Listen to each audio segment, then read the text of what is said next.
वज़ीर इत्तलात पंजाब आसमा बुखारी ने वाज़ेह किया है कि पीपल्स पार्टी हमारी अहम इत्तेहादी है। गवर्नेंस के मुताबिक पीपल्स पार्टी को जहां भी सहूलत फराहम करनी होगी वज़ीर आला करती हैं। लाहौर में सहाफ़ियों से गुफ्तगू के दौरान वज़ीर इत्तलात पंजाब आसमा बुखारी ने बावर करवाया है कि हमारी गवर्नेंस का नया निज़ाम है। पटवारी, तहसीलदार या कोई SHO भी किसी MNA या MP की सिफारिश से नहीं बल्कि मेरिट पर आते हैं।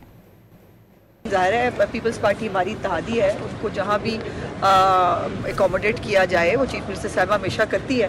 लेकिन अगर एक पॉलिसी है और गवर्नेंस का एक नया निज़ाम है कि जहाँ पर पटवारी, तहसीलदार किसी मुस्लिम लीग नून के MP MNA के कहने पे भी नहीं लगते, ना कोई SHO जो है वो किसी भी MP MNA की सिफारिश से लगता है, वो मेरिट पे लगते हैं, तो फिर वो सबके लिए फॉलो होगा ना। लेकिन यह है कि जहाँ पर भी उनको एकोमोडेट करने की जो गवर्नेंस के मुताबिक जहाँ जहाँ वो रेलेवेंट है वहाँ ज़रूर करते हैं, करेंगे भी, क्यों नहीं करेंगे।